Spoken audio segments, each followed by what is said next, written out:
The first writers in residence came to the James Merrill House 25 years ago, shortly after James Merrill's death in 1995. Since then, over 80 writers have visited, staying in his home, a National Historic Landmark, to work on projects of their own. Thanks to Merrill's generosity, the house now belongs to the Stonington Village Improvement Association and is an ongoing inspiration for writers and poets from around the world. For more information, visit our website, jamesmerrillhouse.org. Thank you.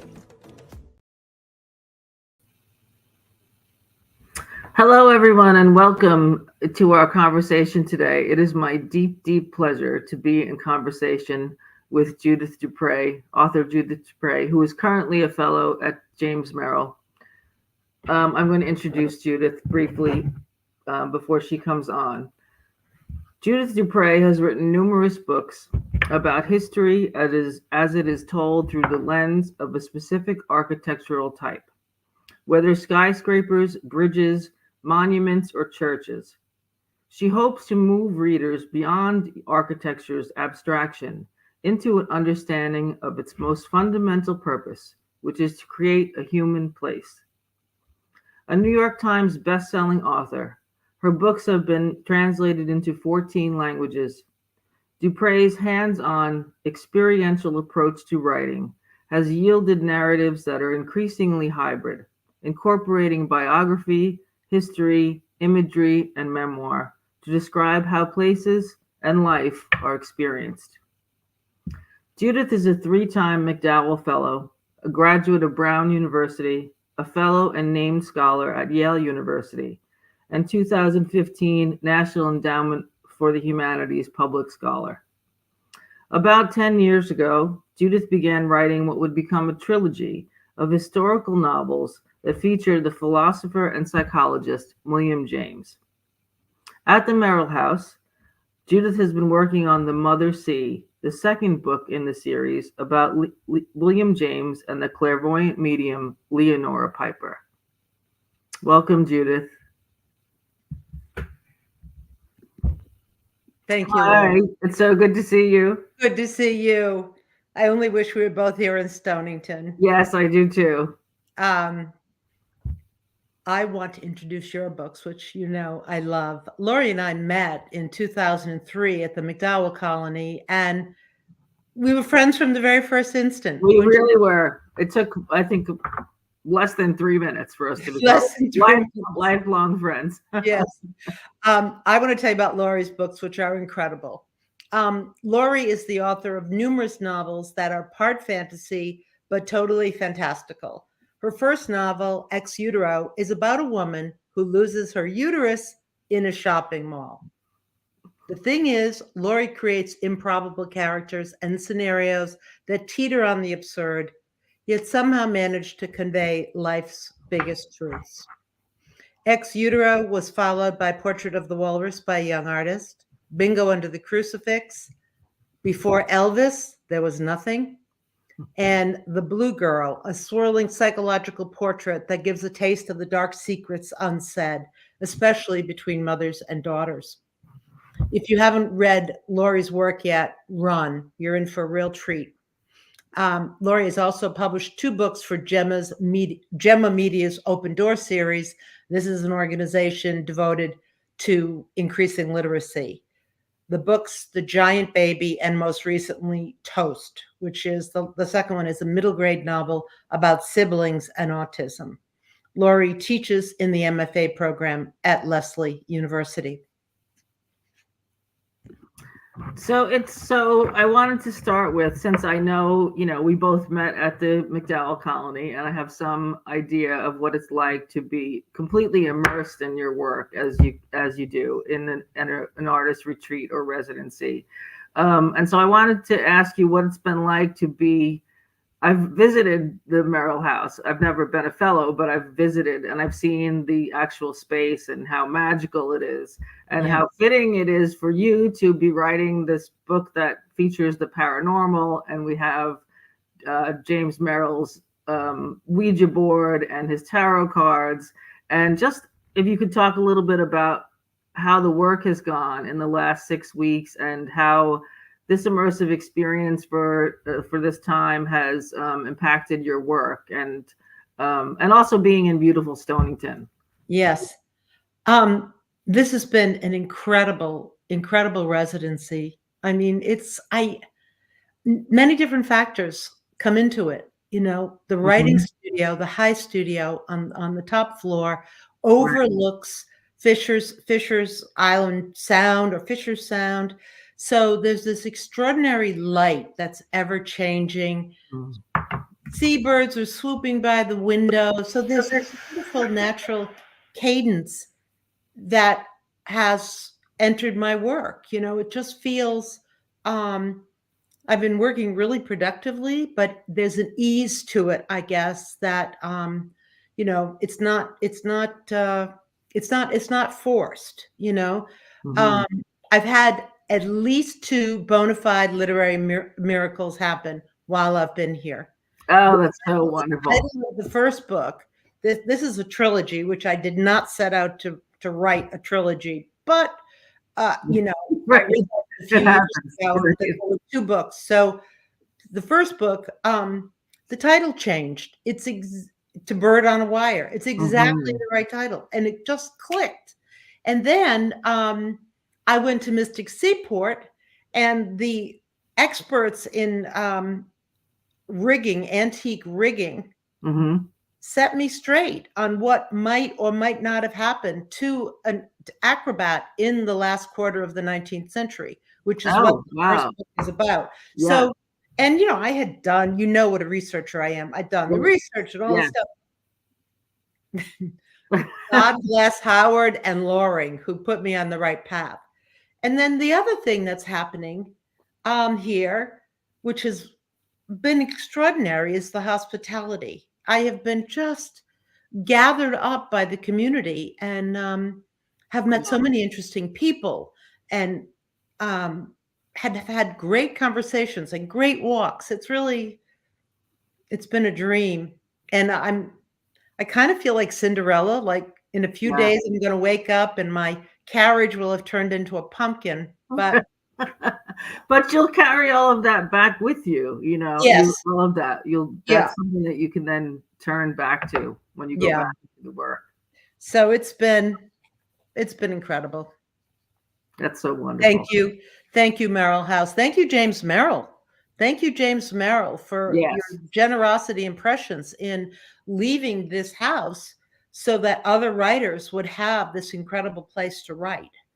And thank you to everyone all the people that make the James Merrill House work so well as it does. My complete gratitude. Oh, that's so wonderful. Yeah. So you're going to read for us a little bit, yes? I am. I'm going to read. I'm working on the second book, which is about the paranormal, but I'm going to read the first chapter in the first book, a piece of the first chapter. It's called Bird on a Wire, a William James mystery. And just to set it up, P.T. Barnum, the great circus impresario, asked William James. William James is the father of American psychology, brother of the much better known Henry James. William is routinely called the most brilliant mind that Harvard has ever produced, which is saying something. Yeah. So anyway, Barnum asked for William James' help because of something that's happened at the circus. And this novel mixes historical and actual people, places, and events. Boston, June 8th, 1885. Bird and Hector, the stars of the show, push through the dim passage toward the applause rolling out from the big top. A silhouette haloed in light appears at the other end of the tunnel, borne forth on his own wave of adulation, which eddies and blends with the acclaim rushing forward to greet the couple. Hector walks ahead of his wife, windmilling his arms to loosen them up. He doesn't notice what passes between Bird and the silhouette, or how their fingertips brush in the dark, a touch so fleeting it might not have happened at all. In this moment, all of them, Hector, Bird, the silhouette, and everyone waiting on the other side, are caught mid-flight, swaying on the illusory line between life and death, a wire to cling to for a little while. I won't do it. Bird scowls at Hector and folds her arms across her feathered bosom. He wants to change the sequence of the acrobatic stunts they're about to perform. Her husband is bossy, always switching one move for another at the last minute when it is most treacherous, and tonight she isn't going along with it. Stop it, she says, swatting Hector's hand away from his backside, which he is scratching. I can't help it. This leotard is itchy, he says, and resumes needling Bird. Earlier that evening, at the end of the circus's opening parade, after Jumbo the elephant lumbers in and causes a near riot in the stands, the crowd begins to chant, Barnum, Barnum, Barnum, willing the showman to appear. And why wouldn't they? P.T. Barnum is bigger than life, a notorious purveyor of the exotic and the merely strange, and as thrilling as any of the acts he's culled from the world's far corners. His customers are hungry for humbugs, and he gives them their money's worth. Barnum is a month short of 75 and doesn't often attend performances, but this is opening night in Boston with a populace second only to Manhattan's. Broadsides, printed in loud colors, have blanketed the city for weeks, announcing the imminent arrival of the greatest show on earth. One such poster shows Barnum's disembodied head, haloed in yellow ink, and described as the sun of the amusement world from which all lesser luminaries borrow light.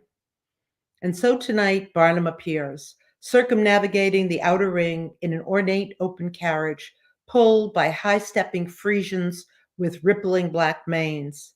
He is as light and sweet as a cloud of candy floss, a beatific vision of a man, all white curls and apple cheeks.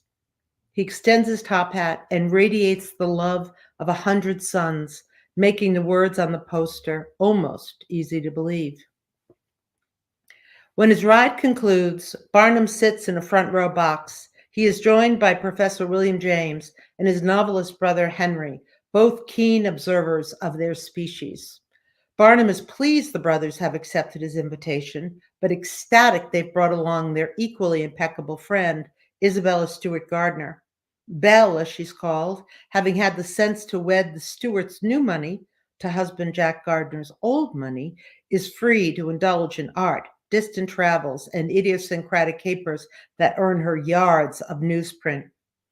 Tongues are already wagging about her unlikely appearance at the circus. Her ringside presence will be good, pure gold for ticket sales. It's all Barnum can do not to rub his palms together. Instead, he rises to greet her. He knows who she is, of course. Everyone does. His eyes flit across her, taking in the understated silk dress, undoubtedly French. The tips of her fine leather boots, the subtle clues of privilege intrigue him. Although himself a wealthy man, long accustomed to mingling with the upper crust, his penniless youth is never far away. I'm honored, he says, and raises her gloved hand to his lips. With a flourish, he plucks a rosebud from his lapel and offers it to her. He looks at her intently, searching for a glimmer of an opening, some recognition of their mutual notoriety, but none is given. Barnum turns back to the throngs, wanting his autograph. The James party sits. A wonderfully curious man, Henry says. Belle titters. The spotlight shines on the ringmaster, who introduces the final act with the tongue-twisting superlatives, the most staggering spectacle of stupefying splendor ever to be staged under canvas that Barnum prefers. 15,000 spectators lean forward as one, craning to see Bird Blondine and Hector Velasco. They are drawn by the acrobat's grace and skill, and if they could admit it, the possibility, however awful, of seeing one of them fall. Bird and Hector continue to squabble ringside as waves of applause fill the big top. The rest of the troupe, Dorinda and the 4 Velasco sons, have already performed and now stand around, awaiting the final bow. Fine, Bird says. I'll do it. It doesn't make a difference. And it doesn't. It's an easy switch. The routine appears to be more difficult than it is, a real crowd pleaser. There's no point in arguing about it. It doesn't matter. Nothing matters anymore except that things go as planned. Mi amor, Hector says, and gives her a big smile, and she returns it. Why not? With morbid ceremony, the roustabouts remove the safety nets. The music stops, the lights go down, and activity in the two side rings ceases. The crowds fall silent. Bird and Hector move into position in the center ring. When the spotlights rise on them, two dazzling stars that crisscross in the middle of this small universe, they clasp hands and raise their arms over their heads. But Bird's performance begins even before she places her dainty foot into the ring. Everything is calculated to accentuate her incorporeal grace, down to the lumbering, weathered elephant that carries this tiny sprite of a woman in the opening parade. She stands on its back, balances effortlessly, and gleams. On the lot, word is that Bird is obstinate and hot-tempered, a pampered minx. But inside the arena, she is undeniably hypnotic, the queen of the air. "You'll never see anyone like her again," Barnum whispers to William James. "She's the gold standard, the very best in the world, perfection, a beauty, but more than that, an athlete, extraordinary physicality, absolute command, a melody, no, a symphony, body and soul in melodious synchronicity." Barnum delivers these assessments in staccato bursts, not so much to James as to himself, as if auditioning phrases for a future advertisement. "Ah, look, they're about to begin." The impresario leans back in his seat. Hector opens his arms and bows to Bird. She steps forward. She has on a full-length cape of sapphire blue velvet adorned with downy marabou feathers that waft about her, ready to carry her skyward. She throws off the cape, revealing her costume, which is scanty, shockingly so. The men in the audience straighten to attention, but so do their wives. All eyes are on Bird. She wears a leotard and a stiff corset that nips her in the waist. Her top and short bloomers are also adorned with plumage, which will rise and fall as she rockets off her swing into the ether. Her thick black hair, pinned and piled high, is accentuated with a butterfly made of iridescent feathers. During the act, her hair will come undone and cascade in artful curls until it is completely loosened and as free as she is. Bird's costumes are sewn in the gemstone hues of the changing sky that affirm her status as circus royalty. The only color she never wears is green. Green, along with peacock feathers, eating peanuts in the dressing rooms, and looking back during the opening parade is considered bad luck. These circus superstitions are old, and no one knows how they came about, but the performers cling to them.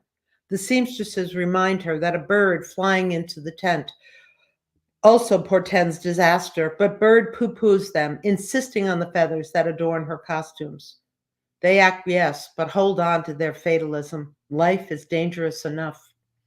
Hector and Bird are the picture of pluck and luck, with their big smiles, glossy hair, and powdered faces. Their bodies are perfectly formed and crackling with energy. Some in the audience are veterans of the Great Rebellion, missing limbs or wearing face masks to cover what is gone. Still others are scarred, braced, crutched, pocked, widowed, orphaned, alcoholic, or insane, and they're the ones lucky enough to be at the circus. The couple turn and smile at each other and turn again to the audience. Their hands fall apart. They do a jaunty run around the ring, waving to the crowd until they reach their ropes, which hang on opposite sides. Bird shimmies up the swaying, snaking cable, gripping it with her hands and slippered feet. She takes her time going up, flirting with the rope and with the crowd. She's playful and giggling, as bashful as a girl. At each successive platform, she stops and puts her hand to her mouth. Wide-eyed, she looks down, as if surprised to reach this new altitude. The crowd eats it up.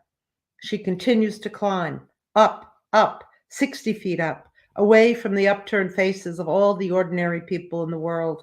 When she reaches the topmost platform, she waves to them, nonchalant, gleeful even, about defying death.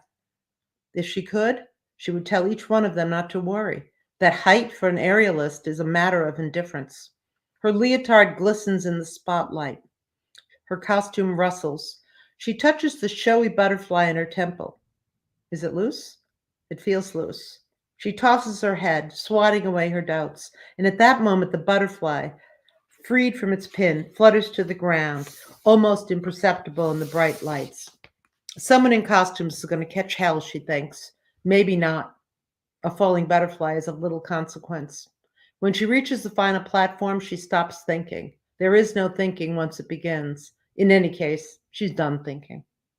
She sits on her swing and kicks her toes in the air. Back and forth she swings to a lilting waltz as if she didn't have a care in the world.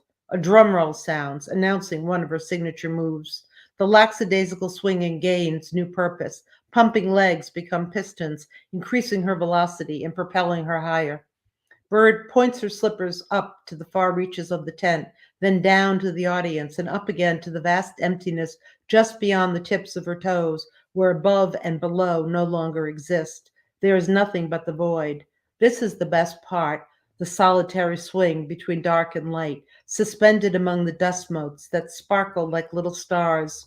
As her body parts the air, cutting through the currents that buoy her up and through her private firmament, she feels each molecule of oxygen, no longer human, but a creature of the air, not an angel, not a bird, but oxygen itself.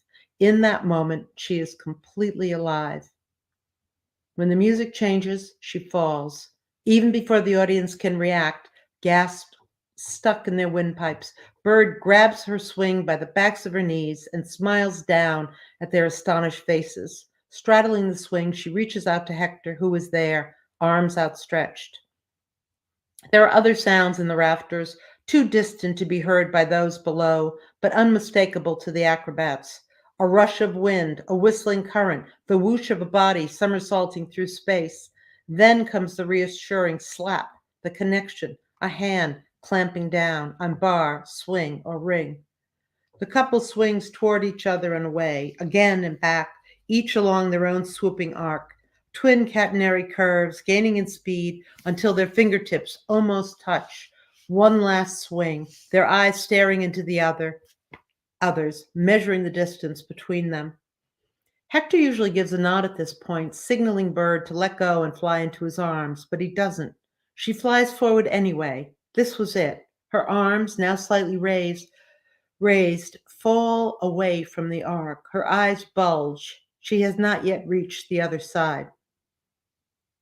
Now, she is a chubby-cheeked girl in ruffled pantaloons sitting in the sun, daydreaming. She's on a bench in a garden loggia, at Niblo's garden. Above her, two robins are squawking, disputing their claim to a single nest that has been built on the loggia's rafters.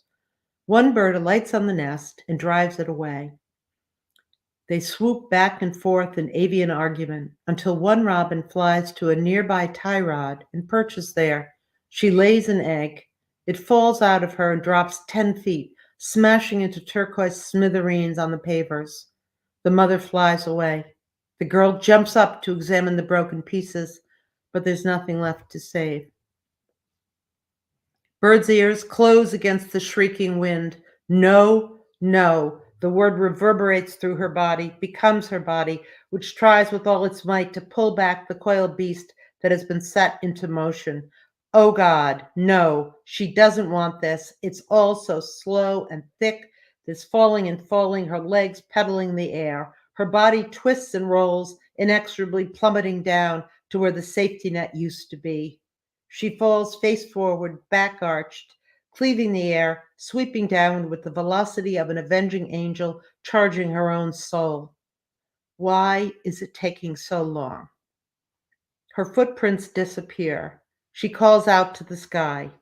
It is waiting for her. That was so wonderful. I was so struck by, I read these pages and some more of this, and I was so struck by so many things, but some of your phrases I just wrote down: a cloud of candy floss, the queen of the air. That's just wonderful. And the way that you move in and out of the large circus and move the camera from there into the points of view of the various characters is just seamless. So I was, so the thing that I was most wondering, and I would imagine most people are too, when, since you're writing this book that contains recognizable names, right? We see William James and Henry James and P.T. Barnum, Isabella Stewart Gardner. So we know that we're dealing with some facts, historical facts. So in this novel, Bird on a Wire, you weave together the historical fact and the imagined. And the one thing I kept wondering, and I think I even Googled, was, did the acrobat actually fall? Was there an incident where this actually happened, or was this completely imagined? Yeah, it's a combo. It's a combo platter. So Barnum Circus was in Boston on June 8th, 1885. I made up the acrobatic troupe. I mean, Barnum always had, he had his, he had acrobatic troupes, he had jugglers, he had clowns, he had Right. Bearded ladies, very Right. fond of bearded ladies. He had also very fond of fat ladies. One fat lady, Princess Wee Wee, figures in this book. But so that's a mixture of the made up and the real.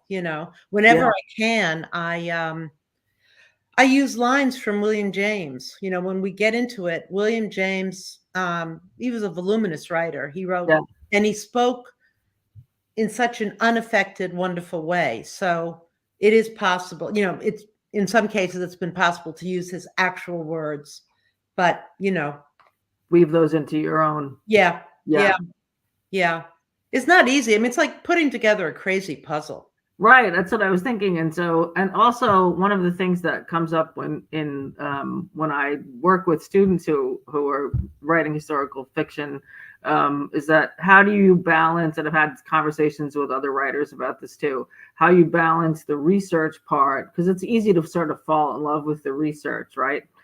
So how you balance the research with the writing. So do you sort of set times where I'm going to research this much and then I will write, or do you sort of do both at the same time? Like, how does that process work? Yeah. I mean, research is like catnip to me.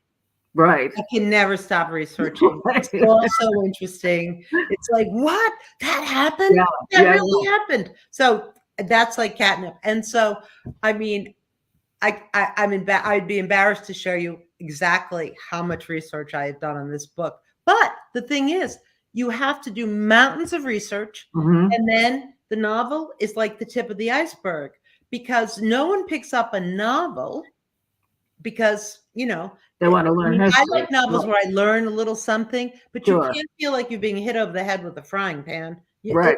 It has to be, there's other truths, emotional truths to convey. So at one point I just said, you know what, you have to start actually writing this book. You can't just keep researching it. And I think when you start writing, you see what you need to know anyway, Yeah, or what you don't know. Yeah. Right.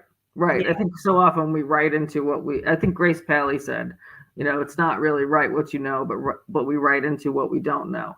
Yeah. So that kind of leads me to my next question, which is, you did your nonfiction books are so filled with research, right? They're such that's part of your process. I'm in awe of what you do in your nonfiction books. I'm not quite sure how you manage to convey and seamlessly weave into your own prose all of the history that we get. Yeah. So given that, and the fact that you've had really a particularly wonderful track record of writing nonfiction novels, bestsellers, and have had a wonderful audience. They've been translated into multiple languages.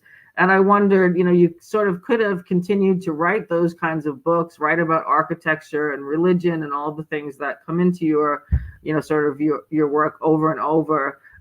Why you decided to make the change? You could have, it's sort of like, I was thinking in your career, you could have done those kinds of books for the rest of your career. Yes. But something must have pulled you to fiction. And what was that? And how did you make the change, or what made you decide to make the change? Well, in the back of my mind, I always thought, I'm going to write a really good read. I don't have I have a very short literary bucket list, but that was one of them. And of course, things stay in the back of your mind. And what happened was in 2017, I was in a terrible car accident, and it was a wake-up call, I mean, literally, the nurse that helped me at the emergency room at the hospital, her name was Callie. Callie is the destroyer, the goddess destroyer of worlds. Everything ended. And I thought, now I was lucky. I'm still standing. But it was one of those now or never moments. And I thought, you know what? You want to write a novel. because I was engrossed by books. But I've always been Yes. always a reader, always escaped. Books saved my life. So it was now or never. You better get started. Mm-hmm. So at my tender age, I've started finally. Yeah. So the fact that you're sort of your own mortality kind of just hit you in the face, and you decided I have to do this. Yeah, but it was also it was an opportunity to change the way that I did things. Mm-hmm. And I suffered severe PTSD after that, and probably still am working under that. So it also, my brain, my beautiful bear trap mind was kind of a thing of the past as well. So this is calling on all the years that I have spent on earth. So my wisdom, my experience, all the things that you learn when you get older. So right. About people. Yes. Now how about you? You've written these amazing novels. You create incredible scenario. You invite the truth. I don't think, you're much more, you don't tell people what's true. You invite them into thinking about what's true. But now you told me that you're considering or have started on nonfiction. So you're also switching. Yes, and I'm very scared. So I've done two changes in that I finished a middle grade novel. So this is sort of related to what's drawn me to nonfiction.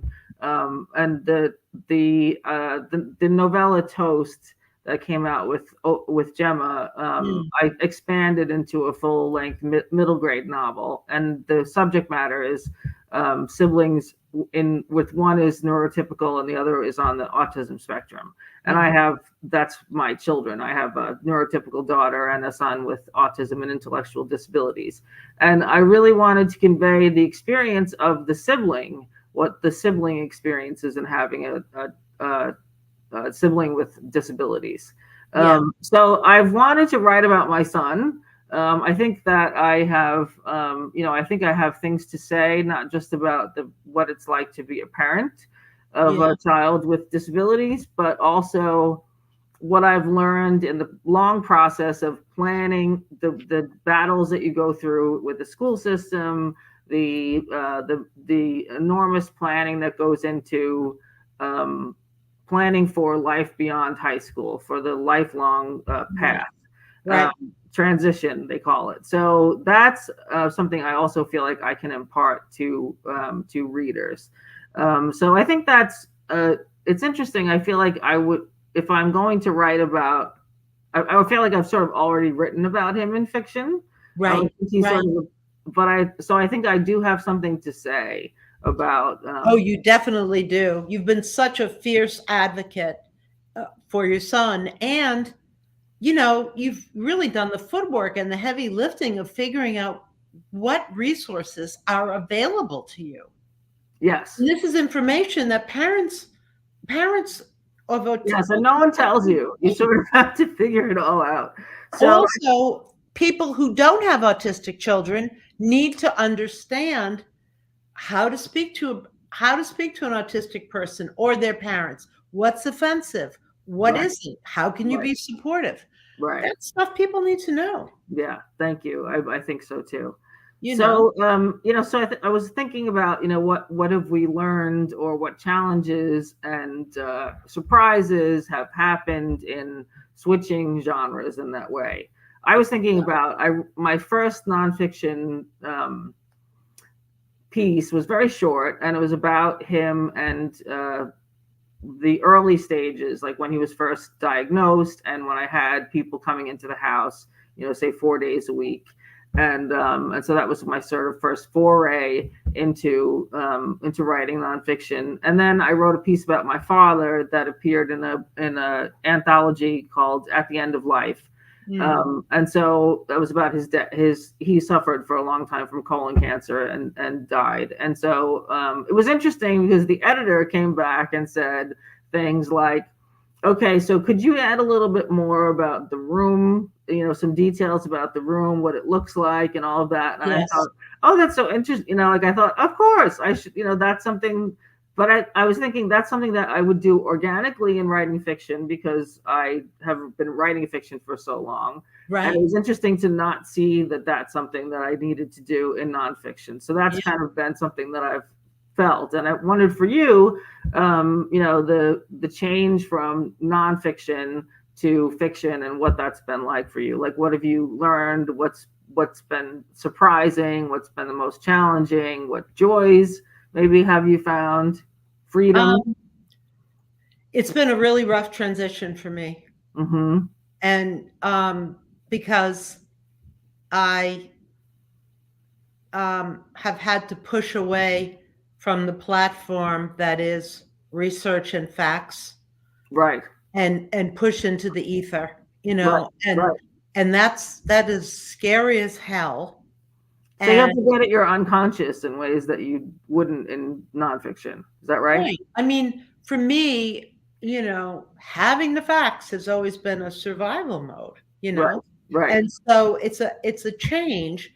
But what I love and what tickles me pink is people cannot tell what is real and what is fake. And that makes me really happy. Yeah, that's great. That makes me really happy. Yeah, I was certain when the acrobat fell that had to be a real event.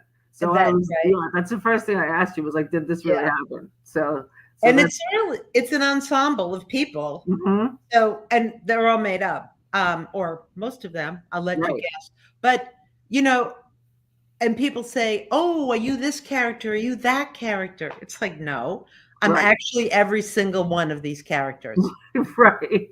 Is that what your experience has been? Yes. And people always want to know that sort of thing. I think I get those kinds of questions too. Like, is this, this person or that person? It's like, that's not really how it works. Even if you do start with, something that I can relate in writing this book about my kids, I started with the idea of the kids, but they're not my kids. The daughter is not my daughter. The boy is not my son.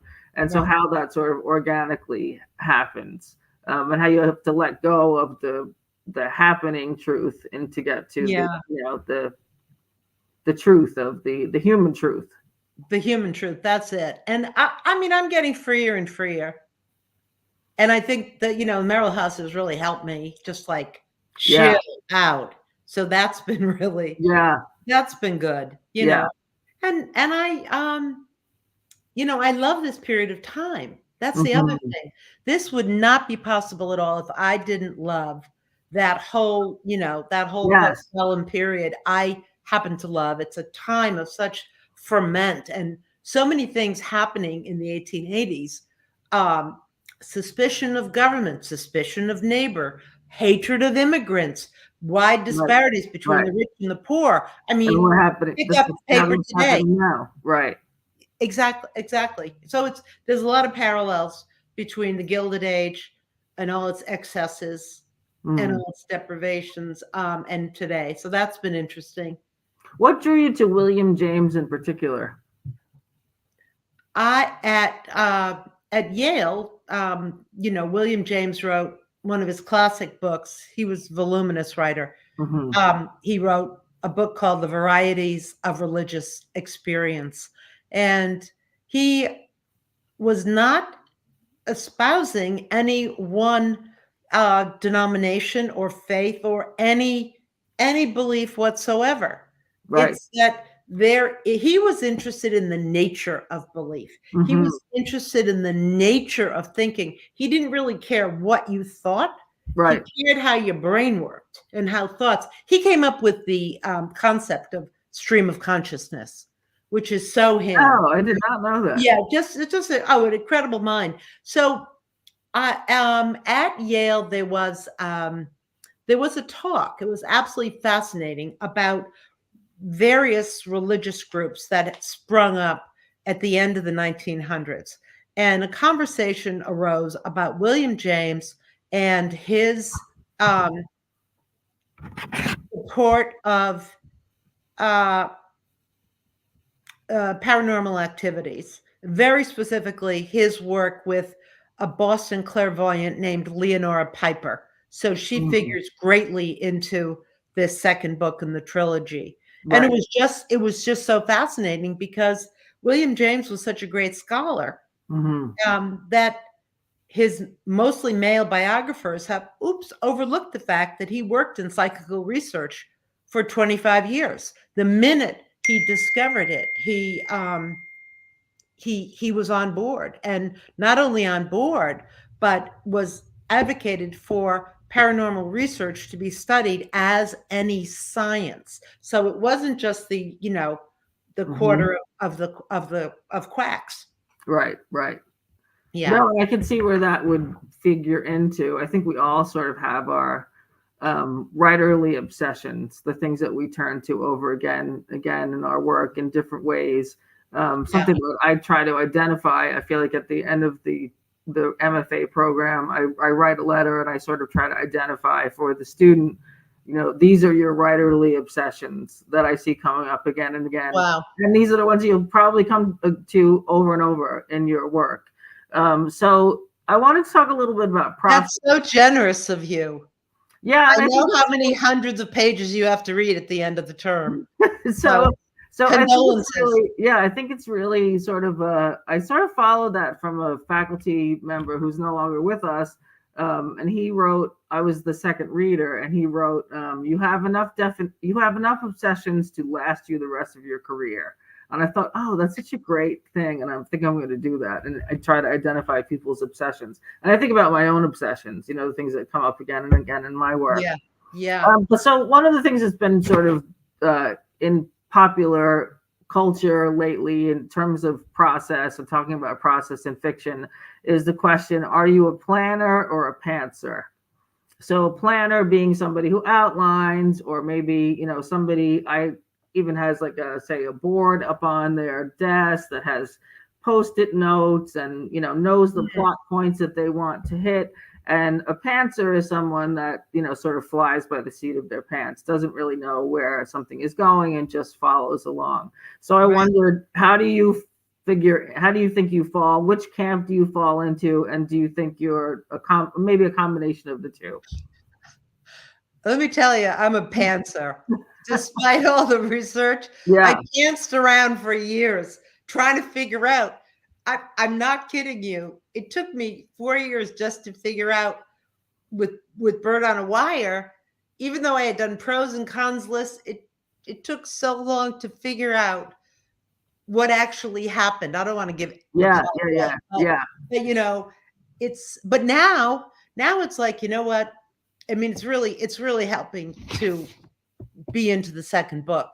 So now I can get I can be very planned. I can be very efficient about the first book, So I'm more outlining, more like tight, like, I'm tightening that up. With the second book, I'm kind of doing a combo. Yeah. I know the main characters, and I know where I know what happens, and I know where it happens. So it's so I guess that's more of an outline. Yeah. Right? Yeah. So you do at least you have a plan, and then you don't necessarily, it sounds like you don't necessarily tether yourself to the plan. If the plan, if things go in a certain way, you don't feel like you have to make them go according to the outline. Is that right? I think so. I mean, but the thing is, I know the first book, which I was kind of wandering in the wilderness, climb every mountain, fall down every rabbit hole. I know, especially now that I've sliced it and cleaned it up, I know it's a better book because of that. But, I'm not getting any younger, so I have to get a little more efficient, I think. But yeah. So you've worked on the second book at the Merrill House. Yes. Primarily. Yeah.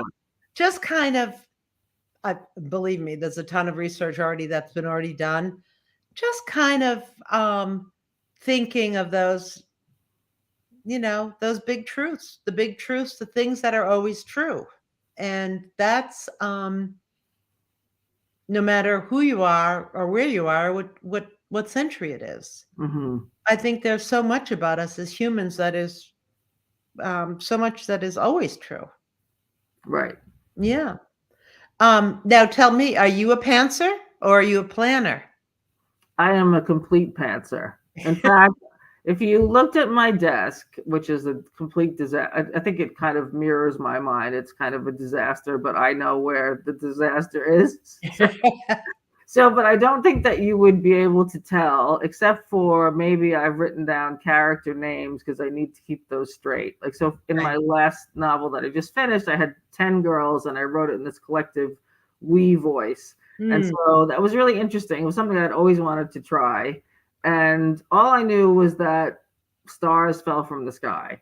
I didn't know what happened after that. I sort of never know what is going to happen. I sort of, have a vague idea of something, but I never know the ending. I get really panicked at the point where I know that I've got to figure out the ending. And then I remind myself, you panic every time and it will come. So there's a lot of just sort of leap of faith. I don't know that how it happened that this way. It just seems to be the way that I think we all sort of figure out what works for us. There's no right way to write a novel. Right. But Laurie, I always thought that you kind of started on page 1 and marched forward. Yes, I do. Yeah. Because when you post those pictures of the end, it's always like, yay, great. Yeah. So it's always, I find it always interesting to hear what a writer's process is. Even just, do you listen to music to get into a certain space? Do you need objects around you? There's a great essay by Kent Haruf called "To See Your Story Clearly, Start by Pulling the Wool Over Your Own Eyes." And he writes about how he would go down to his coal cellar basement and pull a stocking cap down literally over his eyes and type blindly on old newspaper so he could literally just follow where, like, get as much close to his unconscious as possible. And then he said something like, there were only a few times where he was a good typist, so it worked because he was a good typist to typing in high school. But he talks about how Flannery O'Connor wrote facing the backs of drawers, a dresser drawer. Eudora Welty pinned pieces of her stories like a dress around. And so I was interested in how that works, like with doctors and how you're assembling, like if you've got such a large cast of characters and your point of view is really interesting. So I wondered how because you move from this larger look at the circus and we see the throngs of people and all of that. And then you move into different characters' minds here and there. So how did that happen? Did you figure that out immediately, or did you plan on having a one point of view character and it just happened that fit? The first thing that occurred to me was, holy cow, I have 2 books. I have to peel off book 1. And I thought people might be more interested in a book about the circus than they were about the occult. So 2 books. But I didn't set out to write about these different characters, but the circus is really an ensemble. Like Bert and Hector are the stars of the show, but there are layers and layers of stars of lesser lights, but it's an ensemble scenario. Yeah. And I became quite fascinated with this kind of leveling effect that the railroad has. So Barnum, the circus, is the first industry to use the new technology of the railroad. And so they would load the circus on, and everyone would be on the train, and they'd sleep on the train. And by the time they woke up, they'd be in the next town, and they'd do it all over again the next night. So for all my loyal, and I love my readers of my architecture books, they've been incredible. But there are some new technologies, because I'll tell you the 3 T's: tents, not just for circuses, also for revival meetings, the trains, and tenement houses, where all the immigrants who really make industry happen in the Gilded Age. That's where they are. So there are these little forays, but the book is written, I would say, it's in third person, close, third person. it almost feels a little bit like an ensemble narrative because we have the voices of very different characters. Yes. Yeah. Yeah. Yeah. I thought that was so wonderfully done. And it's very difficult to handle such a large cast of characters. So I was wondering too about whether you think about, because you just mentioned your readers, and you do have like an enormous readership that has followed all of your books. Have you thought about that? Is that something that's sort of gotten into your mind? Like, what will my readers of my nonfiction books come over and follow me to the fiction? Right? You know what? It's so weird. Like every month, I kid you not, I get a letter from someone. Some nice person writes and says, "I have a great idea." This was last week. "I have a great idea for you. A book on TV towers." It's like, hey, or baseball stadiums or libraries. Like people, they're so, they're very kind, right? You know what? It's my life. It's my writing. I mean, I don't know. Right. I think you have to, I hope my readers come. Yeah. I think they'll see more of me. A little bit more of my humor is in there in these new books, I want to tell you something that I did because that you're going to get a kick out of. Because I know you love movies and have an amazing ear for remembering lines from movies, which I don't. But in my mind, I began to picture these characters. They're very, very visual. I have a very visual imagination. Yes, I do too. Yeah. And I pictured them and I thought, you know what? Some of these people, some of them are actual movie stars. And the Effie Peck is the seamstress in Bird on a Wire, for instance. She's the head of costumes. Yes, I love when she came in. Effie is incredible. I love Effie. I also love Leslie Manville. So Leslie Manville, if you're reading, your picture appears on my studio wall. What I have is a gallery of all my characters. Literally 8x10s color. That's what I was wondering in terms of like the planning part. Like, do you need visual aid? So it sounds like you have those. No, they're not up there. They're up there to inspire me. Yeah. They're up there to remind myself to ask, does this impact? Will an action by Hector impact Effie? Will it impact Princess Weeby, the fat lady? What about the juggler? So they're up there to remind myself, are they in this scene? Are they not in this scene? Are they impacted at all by what's happening? Right. And also, I kind of love their faces. So I have company in my solitude. Oh, that's wonderful. Yeah. Yeah. How about you? Yeah, so I would have loved, she didn't get to do it, but my daughter is an aspiring visual artist, as you know.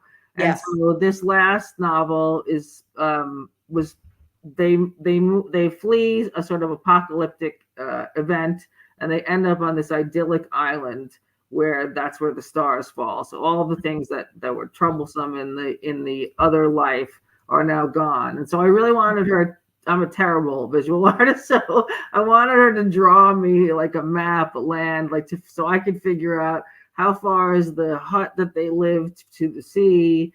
And so she didn't love that. Yeah, so she's actually come up with some star characters, and that's something that I keep around. But I usually take one object. Like I had Elvis. That was an easy one because there's tons of Elvis stuff, right? So people would send me Elvis stuff, Elvis dolls. I had a standing Elvis, like 6-foot Elvis. I had Spider-Man in one book, and I feel like they're sort of like totems, like little lucky charms, sort of like invite you to get back into there. But it's but it's in terms of, I'm always fascinated by people who can create visual art and that sort of thing. And even there are programs where you can create a scene, what a world looks like, all of these technologies that are now available to us that I always think I should try these, but I haven't yet. So I will never try them, at least not in the context of writing a book. It's really interesting. 2 years from now, I'll be like, look I've created an entire universe. And it's like, My book's not done. No. Yeah, it's really interesting how, because for me, I remember when I got to the McDowell one of those times. I don't know if it was the same time that you were there, but I was in the Calderwood studio, which is like the writer's studio. Everybody wants That's to the get best in. one. Yeah, and I got in like as a waiting list, and I couldn't believe that I was in. Sort of, I felt like I'm gonna board up the doors and not let them get me out of here. And the desk was facing the gorgeous fields with all the trees, and some of the deer would come out, and I thought, oh, this is never going to work. And I took the desk and I moved it so it faced the blank wall because I would be too distracted. So it's always really interesting to me what sort of feeds our process, what sort of things we use to get into that space. So I'm just so happy for you that you have done this incredible work, that you've had this time. I mean, 6 weeks is such an incredible amount of time to have in such a magical, and it truly is like a magical space. And if people have not visited the Merrill House, you really should, because it's just wonderful to see what he has preserved. And as you say, like, what a gift he's given to so many writers who have come and done work for and have this uninterrupted time. Yeah. So what will you do? What's your first thing that you'll do when you leave? Like, do you know what will come next? Like, are you going to need a break that you've been so immersed now? You just jump right. I'm actually going to, at the end of next week, I'm going to Iceland. It just happened. Oh my God. I'm going to Iceland for 10 days. That'll be great. And then, so I refuse. I'm not going to say, and then I'll turn into Cinderella, because I'm not going to. Mm-hmm. But, I did want to tell people that they can go online and see this wonderful three-dimensional renderings that you can you can take a virtual tour of the Merrill House. So that's really great. Yeah. I'm going to continue this summer. I'm going to sit under an air conditioner and continue to write The Mother Sea. How close do you think you are to the point where you're ready to send it out? Or when do you know that it's good? Like, that's always a question, right? Like, when do you know that you've done enough and it's time to let it go? Like, how much? I will never finish. I will always edit. Yeah. I will edit until they grab it out of my hands. Right. And then I'll edit on the second, when there's another edition, edit. Right. I'm not, I need to let go of things. But everything can always be better. Right. That's always the question, right? Does the revision process ever really end? Is anything ever really done? It never ends. So anyway. Which is actually one of the wonderful parts of writing, right? Well, it's a place to be. You can live in there. Yeah. Yeah. It's hard to say goodbye, I think. When you say goodbye, when it's over and you feel like, the characters aren't living in your head as much as they were, it's sort of a sad time too. It is sad. And then you miss them, I miss the girls already. They sort of peek in, so I think, okay, maybe I'm not quite done, but they're not speaking to me the way they were. But it's been so wonderful to hear about your process and to hear your reading, and to for myself I've actually read some of it. I can't wait. Please send me more. I'm dying to see what happens next. The way that the mystery unfolds, and even if we know, like, I think it's sort of, you get the line, like, whether or not she'll fall. We know she's going to fall, but you still make it a surprise. And that long part where she sees her childhood and all that is just beautiful. So I can't wait till to read the whole thing. Yay. And I'm so happy that you had this wonderful time at Merrill House, and I wish you all the great white light for finishing. Yay. Thank you. You too. Thanks, Laurie. All right. So I guess we're done. I think we are. The end.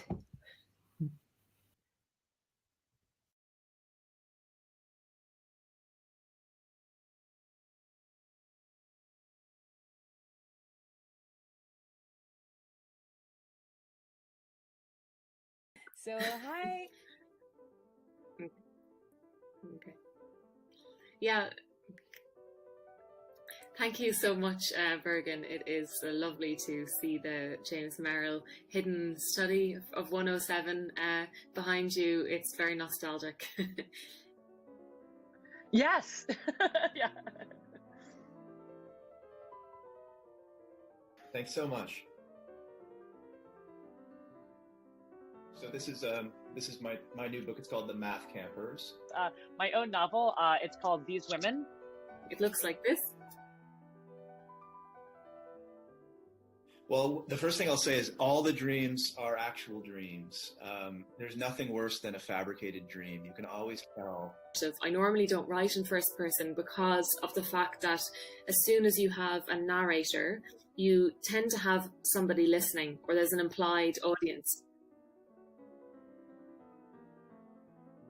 I just got to soak up in the atmosphere in that house. You just feel like a writer, and you feel like you're part of this tradition and a community, and it feels like the work is important. Magical things happen when you're looking at Merrill's books.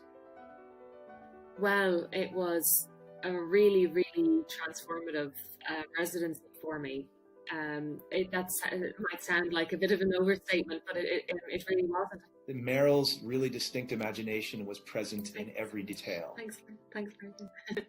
Bye. Enjoy Stonington on my behalf.